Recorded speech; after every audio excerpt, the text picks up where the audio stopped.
kung kaya't pati mga engkanto ay nababagabag sa paparating na signos. Isang unos kung saan mangingibabaw sa lahat ang kampon ng kadiliman.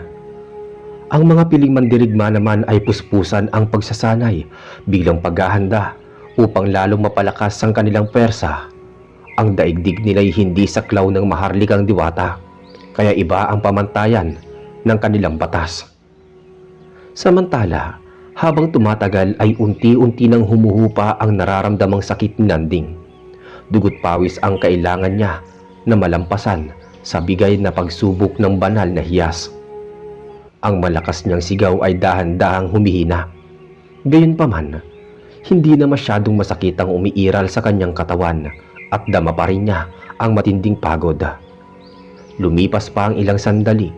Ang baluktot niyang katawan habang nakaluhod sa lupa ay malaya niya nang naigagalaw. Nagawa niyang tumayo kahit nanginginig ang mga tuhod. Tagaktak ang pawis at may bahid pa ng dugo ang ilang parte sa katawan. Dumating sa puntong tuluyan na nga siyang nakahinga ng maluwag. Ang makapigil hiningang eksena ay napawi ng kaluwagan. Pakiramdam ni Nanding para siyang nasa katawan ng ibang nilalang na nagtataglay ng pambihirang pangangatawan. Nagbago ang daloy ng kanyang aura. Higit 10 beses ang inilakas niya. Hindi lang pisikal, pati ang hindi mapaliwanag na kapangyarihan. Nagawa pang ngumiti ni Nanding. Pinagmasdan ang sarili habang walang tigil ang paglabas ng usok. Tila para siyang apoy na hindi nauupos. Dahan-dahan niyang iginalaw ang kanyang mga braso at dama niya ang pagkunat ng balat at bigat ng kamao. Ito na ba ang kapangyarihan ng banal na hiyas? Hindi ako makapaniwala. Higit pa sa inaasahan ko ang dinulot nito. Nararamdaman ko na patuloy pa rin tumataas ang antas ng aking kapangyarihan. Humanda na kayo, Santino, Azazel. Pupulbusin ko kayong dalawa. Mamamatay kayo sa aking mga kamay. Nakangiting wika niya sa sarili na may halong pagtataka bago kinuha ang gintong espada. Mahusay, Nanding. Nagawa mong malampasan ang matinding pagsubok. Ganap ka ng maharlikang berdugo. Dumadaloy ngayon sa katawan mo ang espiritu at diwa ni Haring Balaw. Pinagsanib ang dalawang kaluluwa sa iisang katawan. Pagmasdan mo, Nanding, ang katawan ng hari, unti-unti nang naglalaho. Nawala na siya sa sumpa, ngunit bilang kapalit, nabuhay siya sa panibagong katawan. Ang katawan mo, Nanding, ang bago niyang katauhan.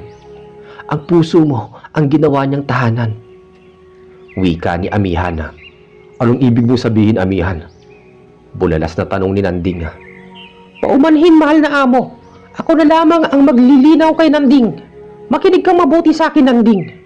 Sa loob ng banal na hiyas, nakapaloob ang banal na espiritu ng sinaunang hari. Ang lahat ng kapangyarihan niya'y naipon sa loob nito. Sa madaling salita, nagsilbing kukon ang katawan mo. Ang kagandahan lang, Nanding, ikaw pa rin ang nagmamayari ng sarili mong katawan. Ang puso't isip mo ay patuloy na namamayani. Wika ni Kislap. Malinaw at detalyadong paliwanag ang bagay sa katanungan ng binata. Naunawaan ko na ngayon ang lahat, kaya pala kakaiba ang aking pakiramdam. Pakiwari ko'y may isa pang nilalang ang nanananahan sa aking katawan.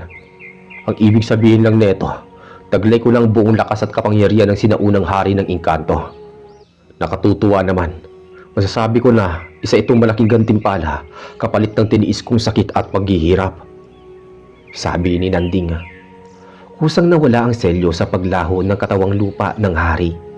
Nagwika naman si Amihan sa maliit na nilalang na tapos na ang mahabang panahon nilang pagbabantay sa banal na himlayan. Malaya na silang mag-aliw sa hardin. Sila ang pangkaraniwang mga lamang lupa na naatasang magbantay sa siglo na nakalipas. Magagawa na nila na maglaro at libutin ang kanilang daigdig. Nang makaalis sila sa puntod, muling bumalik ang tubig sa balon na nagsisilbing pinto. Pagkarating nila sa hardin, tinawag ni Amihan ang mga kapwa niyang diwata na may mababang antas na maghanda ng malaking piging bilang handog sa binatang berdugo na ganap ng may dugong maharlika sa hanay ng kanilang lipi. Naging madali lang ang paghahanda ng mga pagkain. Sa pamamagitan ng salamangka, labas-masok ang mayuyuming nilalang sa lagusan na konektado sa kusina ng palasyo. Ang nais kasi ni Amihan sa malawak na hardin maganap ang pagsasalo. Habang hindi pa tapos ang paghahanda, naisip ni Nanding na mahiga sa lilim ng higanting puno.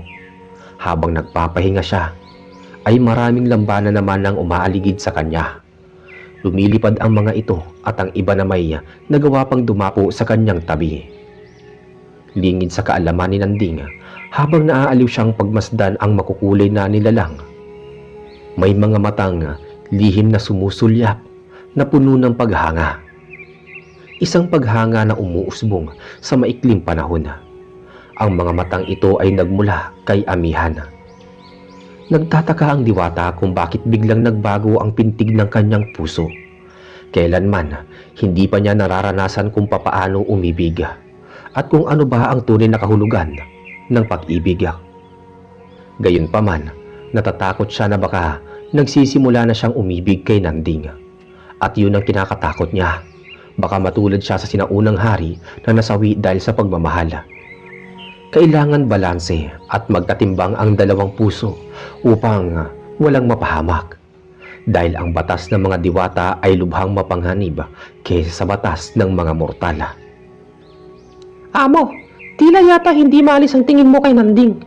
May bumabagabag ba sa iyong isipan? May nais ka bang ipabatid sa kanya? Wika ni Kislap na kanina pa napapailing sa pagbabago ng kilos ni Amihana. Kislap, tila hindi ko maintindihan ang aking sarili. Hindi ko batid kung bakit ako nagkakaganito. Bigla na lang kasi nagbago ang daloy ng aking puso. Sa tagal ko na nabubuhay sa mundo, ngayon lang ako nakaramdam ng pagkalito. Bakit puno ng agam-agam ang aking isipan? Ano ba ang nangyayari sa akin? Bakit kaya bigla na lang napapangiti ang puso ko sa kanya? Ano ba ang kahulugan nito? Naguguluhang sagot ng maharlikang diwata. Isa lang ang ibig sabihin niyan, amo. Masaya ang puso mo. Pero teka lang, hindi mo ito maaari. Hindi pwedeng mangyari to. Huwag mong sabihin, umiibig ka ngayon sa mortal. Pag-ibig? Ito ba ang tinatawag na pag-ibig? Ang ibig sabihin ba ng nararamdaman ko umiibig ako kay Nanding? Maaaring may punto ang tinuturan mo, Kislap.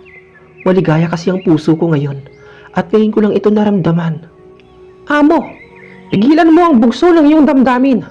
Isa kang bathaluman, hindi ka pwedeng umibig sa isang mortal. Kilala ko si Nanding simula pagkabata niya. Nasaksihan ko ang kanyang paglaki. Ang buong pagkatao niya ay umiiral lamang sa pakikipaglaban. Kahit taglay niya na ang espiritu ng sinaunang hari at nabahagian ng dugong maharlika, ay isa pa rin siyang ganap na mortal. Huwag mo hintay na matulad ka kay Haring Balaw. Paano kung umiibig na nga ako kay Nanding? Batid kong mali ang umibig sa mortal. Ngunit ang puso ko ngayon, ipuno ng galak. Ang isang tulad kong diwata ay isang beses lang maaaring magmahal. At kung si Nanding na nga ang nilaan ng tadhana, handa akong magsakripisyo. Kukunin ko ang loob niya hanggang sa mahalin niya ako. Napailing na lamang ang matandang duwende sa tinuran ni Amihan. Nababahala siya rito na baka mapahamak ang diwata. Sumagi pa sa isip niya na baka ang dahilan kung bakit biglang sumibol ang pagmamahal nito dahil sa lakbay diwa nilang pinagsama. Matapos mahanda ang mga pagkain, ay masaya silang nagtipon sa gitna ng hardin. Nagmistulang malaking pagdiriwang ang ganap na salo-salo habang kumakain sila. Nagsisiawitan naman ang mga lambana. Ang magaganda nilang tinig ay lalong nagbibigay kulay sa paligid. Natapos ang kanilang piging na puno ng giliw. Subalit ang isipan ni Nanding ay lumilipad sa mundo nila kung ano ba ang nangyari sa banal na bundok. Gusto pa ni Amihan na tumagal pa siya ng ilang araw upang magkasama sila. Ngunit tumanggi si Nanding at humingi ng paumanhin. Nais niya nang bumalik sa lalong madaling panahon. Wala namang nagawa si Amihan kundi ang sumang-ayon na lamang. Hindi niya na mapipigilan pa ito, lalo't taglay nito ang pambihirang katangian ng dating hari ng mga sinaunang engkanto. Sa tulong ni Kislap, agad namang nakabalik si Nanding. Mag-isa lang siyang pumasok ng lagusan. Nagpaiwan kasi ang matandang duwende para sa kanya. Ilang oras lang niyang mawawala sa banal na bundok dahil magkaiba nga ang takbo ng kanilang panahon. Maligayang pagbabalik, Nanding. Nagtagumpay ka ba na makuha ang banal na hiyas? Bungad na wika na pagsalubong ng dalaga, nakakatapos lang gumawa ng sangkap na lason. Nagpapahinga ito sa labas na halatang naghihintay sa pagbabalik niya. Ngumiti lang si Nanding kay Dalia bilang tugon bago inihakbang ang paa papasok sa bahay nila. Tiyang, nandito na po ako. Wika ni Nanding nang makapasok sa loob. Hindi ko man lang namalayan ang iyong pagbabalik. Malaki kasi ang pinagbago ng iyong aura. Parang ibang tao ka na, Nanding. Marahil napagtagumpayan mo ang matinding pagsubok. Tama ka ho, Inang. Dalampasan ko ang isang pagsubok na muntikan ko pang ikamatay. Mapalad ako dahil matatag ang aking katawan. Kung nagkataong hindi, malamang hindi na ako makabalik pa dito ng buhay. Sa kapatiyang, malaki na ang naitulong sa akin na amihan. Pinagkalooban niya ako ng kanyang lakbay diwa. Kaya oras na magapi ko ang Diablo at ang kanyang mga hukbo. Muli akong babalik sa kabilang daigdig. Kung mananatili ako doon ng matagal, mas lalo ko pang mapapaunlad ang aking kapangyarihan. Hindi ka maaaring manatili ng matagal sa mundo ng diwata. Higit na mas sagrado ang kanilang lugar. Makinig ka, Nanding. Kahit mapuksa mo man ang Diablo at mga alagad nito, ang kasamaan sa mundo ay patuloy na iiral. Ang paglaganap ng lagim ay walang wakas hanggat merong impyerno. Ang mga demonyo ay patuloy na lilitaw upang sakupin ang sanlibutan. Isa kang birtugo, Nanding. Ang misyon mo ay puksain ang kasamaan dito sa mundo. Hanggat nabubuhay ako, ang iyong misyon ay hindi magtatapos. Sabi ni Makiling. May punto ang mga sinabi ni Guro, Nanding.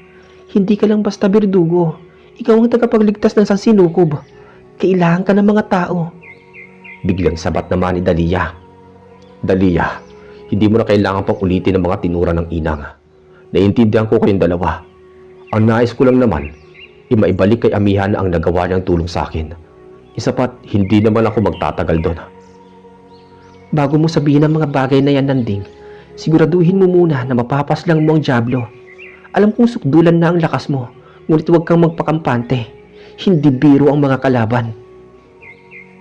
Napangiti lang si Nanding sa sinabi ni Makiling. Nagawa pa niyang magbiro na walang malaking makakapuwing. Napasinghal na lang naman ang ginang at muling itinutok ang ginagawa sa mga palaso na pinapatakan ng lason. Nagwika naman ang dalaga kung kumain na ba siya. Ipaghahanda daw siya nito ng makakain. Sinabi naman niya na busog pa siya. Nang araw na yon, masinsinang kinausap ni Nanding ang mga kaibigang engkanto. Patuloy lang sa pagmamasid kung maaaring lawakan nila ang saklaw ng kanilang pandama sa paligid. Anumang oras pwedeng sumalakay ang mga demonyo. Nangangati na siyang lumaban. Ang kaso, hindi pa siya binibigyan ng hudyat ni Makiling kung kailan sila kikilos na pasukin ang lungga ng mga demonyo na dati nilang tahanan. Matapos ang pagpupulong sa pagitan ni Nanding at mga engkanto, kinausap naman niya ang kanyang inang. Kukumbinsihin niya ito na siya na lamang mag-isa ang maglakbay patungong nayon. Inang, kailan ba tayo kikilos? Hindi ba't isang malaking kalamangan sa atin kung tayo ang unang lulusob?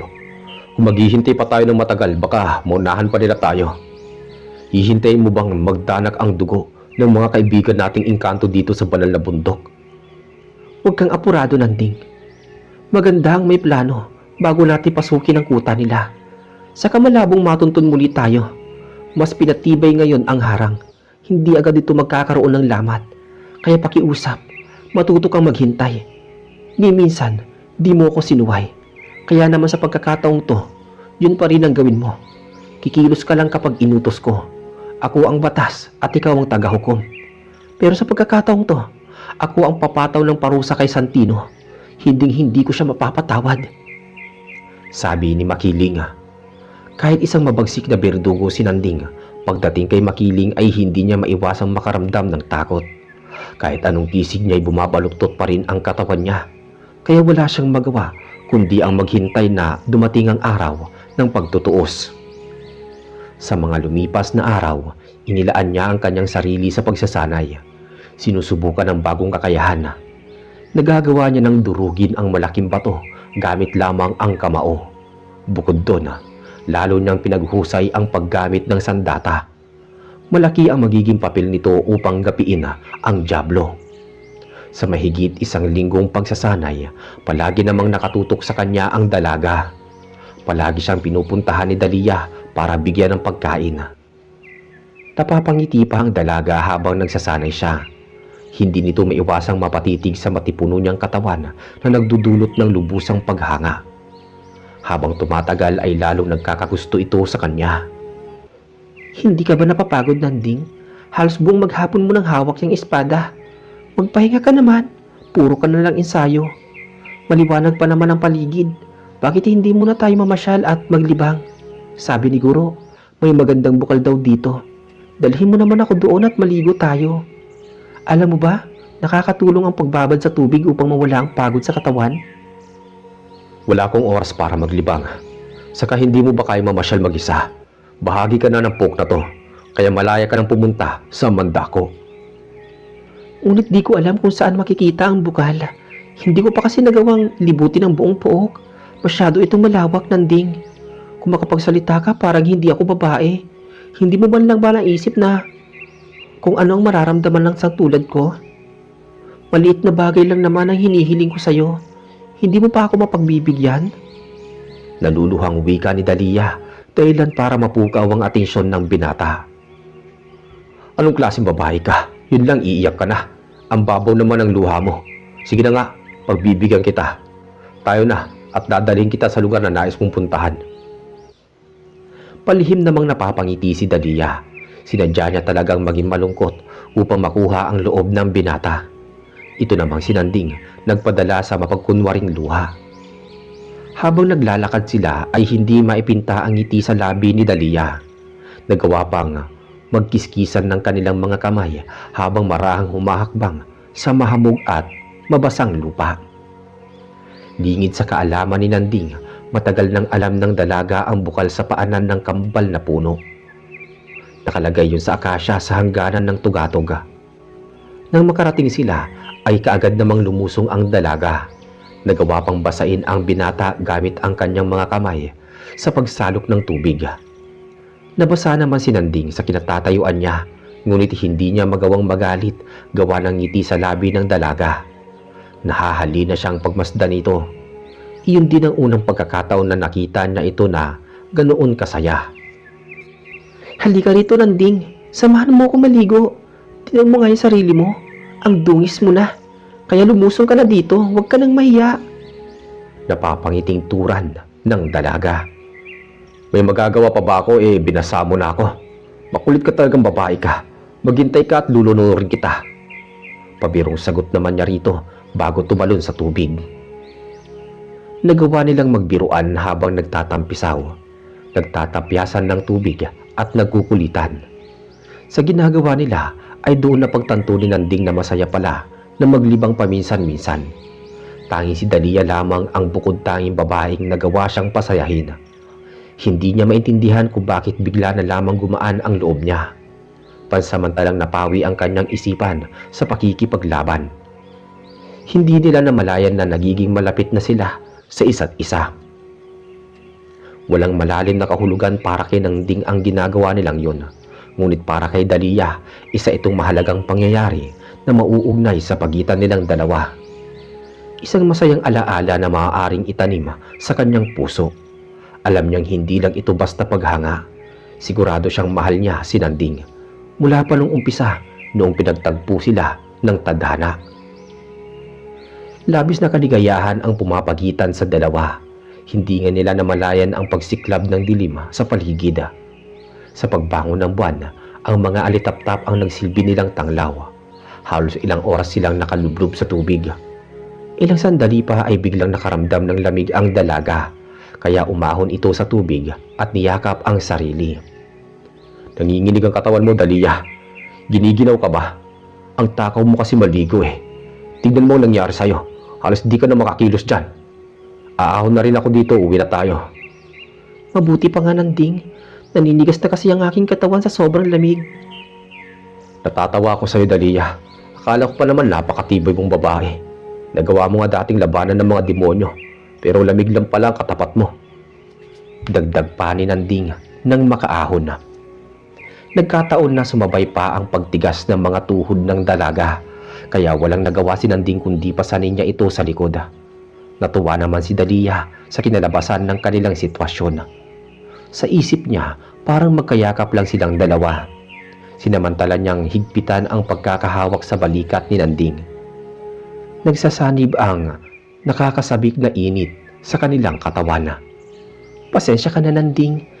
Naging pabigat patuloy ako sa'yo. Ayos lang. Di ka naman mabigat eh. Kumapit ka lang ng maigi. Baka mahulog ka. Saglit na tumigil ang mundo para kay Dalia.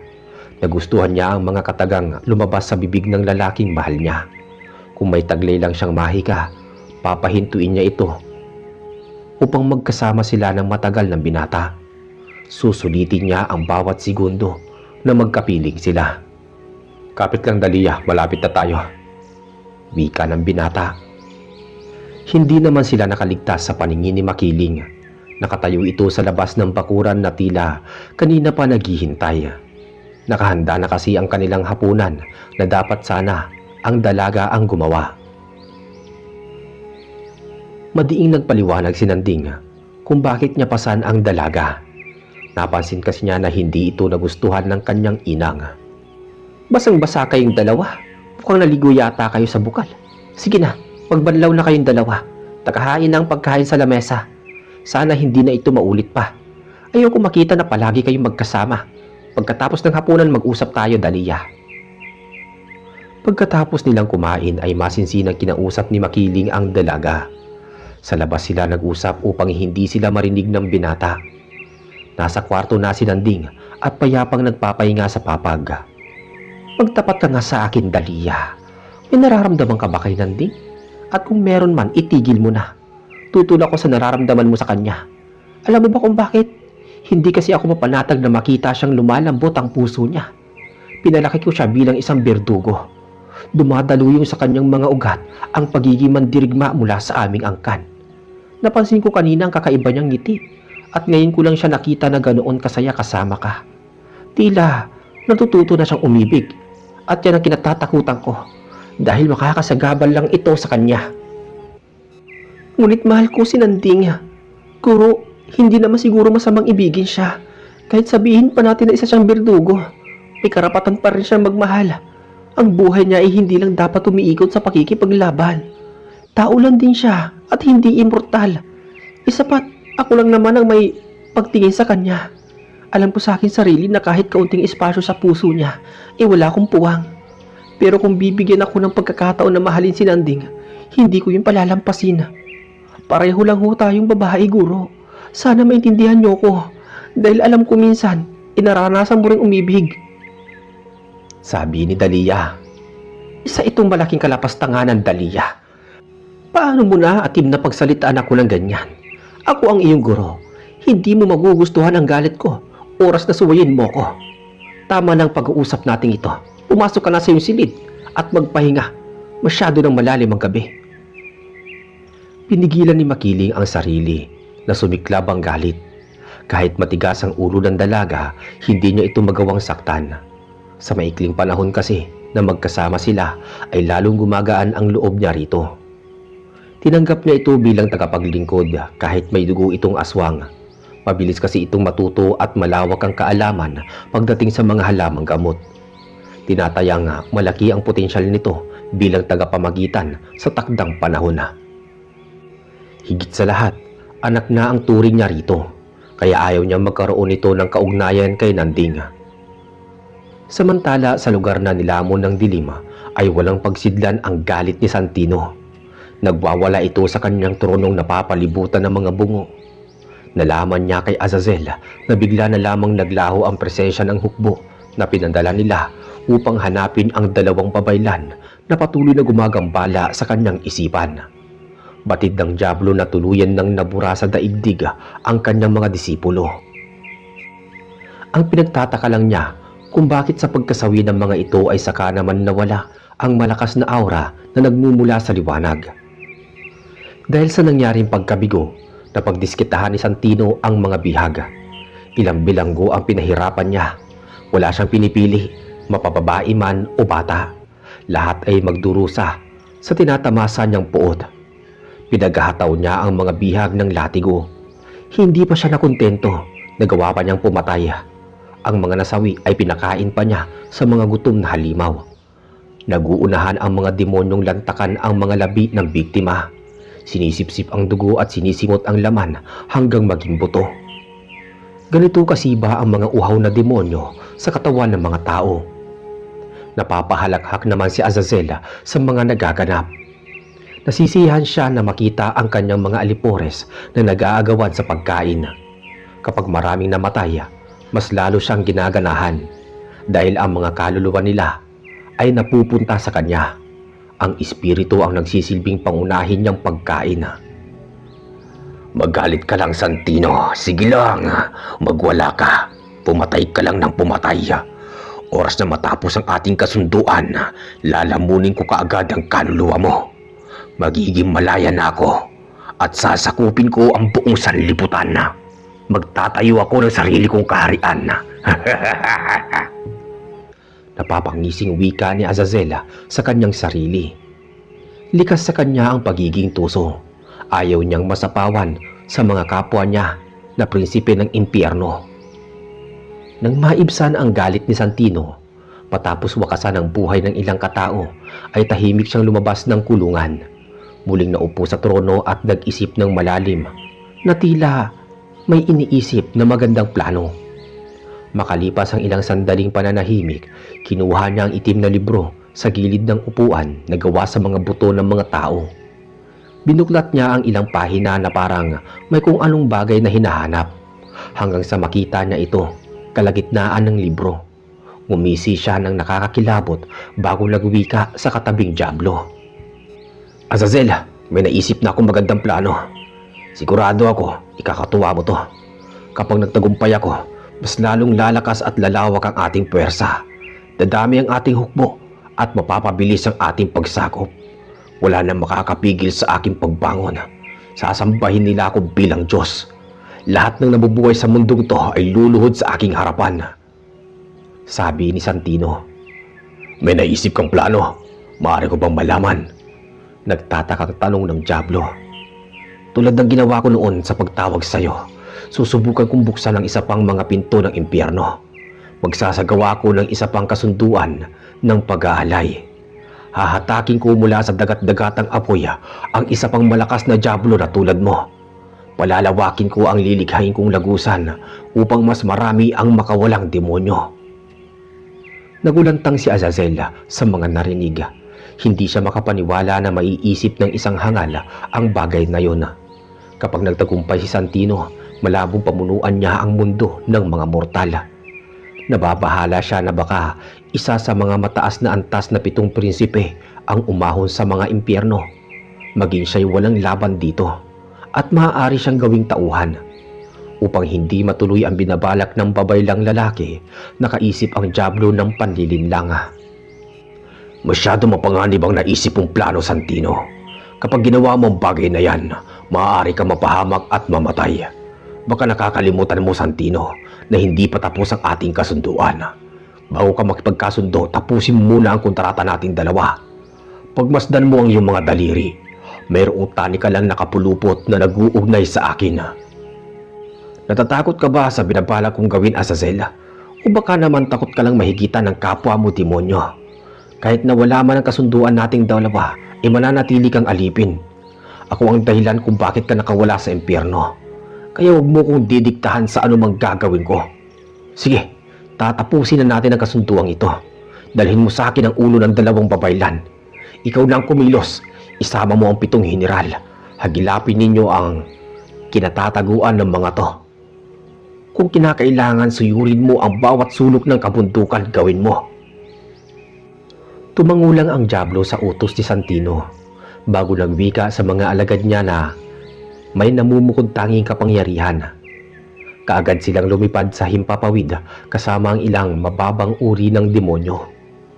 Ang natira sa hanay ng hukbo ay naiwan upang magbantay sa trono ng hangal na pinoproklama ang sarili bilang hari ng lahat. Panginoon, Bakit mo hinahayaang sumailalim tayo sa kamay ni Santino? Isa lamang siyang mababang uri ng nilalang. Sukdulan ang kapangarakan at kanyang kayabangan. Kung gugustuhin mo, maaari namin siyang paslangin. Wika ng isang general. Hindi siya maaaring mamatay sa mga kamay ninyo habang may bisa pa ang aming kasunduan. Kung masasawi siya, kusang magbubukas ang lagusan at hihilahin tayo pabalik ng impyerno. Yun ang sumpa ng ritual. Ang mabuti pa, hatiin natin sa 7 ang pangkat upang madali natin silang mahanap. Kapag hawak ko na ang ulo ng birdugo, ang hangal na yun ang isusunod ko. Nagsikalat sa himpapawid ang mga demonyo. Gagalugarin nila ang bawat kabundukan. Hindi sila babalik hanggat hindi nadadala at napapatay ang 2 babaylan. Nahihiwagaan din ng Diablo kung anong uri ba ng mandirigma ang tanyag na birdugo. Bakit ganun na lamang ang takot ni Santino? Hindi naging madali ang kanilang paghahanap, pati ang matatalas nilang paningin ay bigong makita ang pakay. Ang tahimik na gabi ay binabalot ng madilim na aura, maging ang panggabing ibon ay nabubulabog sa pamamahinga. Nagsiliparan ang mga ito sa kalangitan na nagbabadya ng sigalot. Ang mga nilalang naman ng kabundukan ay nakaramdam ng takot. Nasasaklaw nila ang paparating na lagim, kaya nagmamadali ang mga ito na pumasok sa tarangkahan ng kanilang daigdig. Hindi naman nakaligtas kay Nanding ang presensya ng mga demonyo. Batid niya ang higit na mas malakas ang antas ng kapangyarihan nito kaysa sa mga nauna niyang nakasagupa. Nagising naman nang wala sa oras si Makiling at nagmamadaling kinuha ang sandata bago ginising ang dalaga sa mahimbing nitong pagkakatulog. Nanding, may nararamdaman akong masamang enerhiya sa hindi kalayuan, sabi ni Makiling. Wala namang naging tugon si Nanding, bagkus nananatili siyang kalmado. Pinalawak ang saklaw ng pandama upang matukoy kung gaano kalayo ang kalaban. Nakatuon lang siya sa napakaitim na presensya habang mahigpit na hawak ang espada. Habang papalapit ang isang hukbo na pinangungunahan ng Diablo sa banal na bundok, tila ang selyo ay bahagyang nagnipis. Tumatagos kasi dito ang nag-uumapaw na espiritual ni Nanding. Sumalubong naman sa itim na aura na lubhang umagaw sa pansin ni Azazel. Sa wakas nahanap ko din kayo. Dito lang pala kayo nagtatago. Kaya pala, hirap ang mga alagad kong hagilapin kayo dahil may selyong nakaharang sa tugatog. Ngayon, magpapakawala ako ng maliit na bahagi ng aking kapangyarihan. Wawasakin ko ang selyo. Kaya simulan nyo na manginig sa takot, sabi ni Azazel. Nagpalabas ng pambihirang enerhiya ang Diablo. Nayanig ang himpapawid sa lakas nito kaya nasira ang harang. Nagilalas naman si Nanding sa kakilakilabot na aura. Lubos niyang nauunawaan ang mga sinabi noon ni Kislap. Lubhang mapanganib ang talagang makaharap ang Diablo. Halos magkapantay lang ngayon ang kanilang lakas. Ngunit hindi niya batida na maliit na bahagi pa lang ito sa taglay na kapangyarihan ni Azazel. Malayong malayo ang agwat nila. Nagmistulang hagupit ng bagyo ang naidulot na pinsala sa ginawa ni Azazel dahil pati ang lupa ay gumalaw. Sumayaw ang mga puno at nabali ang ilang matitibay na sanga. Nilamon ang hinakbot si Nanding nang lumapat sa lupa ang mga paa ng Diablo. 3 beses ang laki nito sa pangkaraniwang demonyo. Nanginig naman sa kaba si Dalia. Tila napako ito sa kinatatayuan niya. Mabuti na lang at pinalalakas ni Makiling ang kanyang loob. Saglit nagkatitigan sila ni Nanding at Azazel. Habang isa-isang dumating ang mga pangkat ng demonyo na pinangangatawanan ng 7 general. Ang mga matang yan, ang mga titig na yan, mukhang naaalala kita. Tama, ikaw yung batang nakaligtas noon sa mga kamay ko. Hindi ako makapaniwala na magiging ganyan kakalakas. Nakikita ko rin na may bagong nakatago pang espiritual sa iyong katawan. Magaling, mukhang magiging maganda ang laban. Ipakita mo sa akin kung paano lumaban ang isang birdugo. At ikaw namang babae nakatayo dyan, Matagal ka nang gustong makita ng hangal mong kapatid. Nasasabik na siyang makita kang wala ng buhay.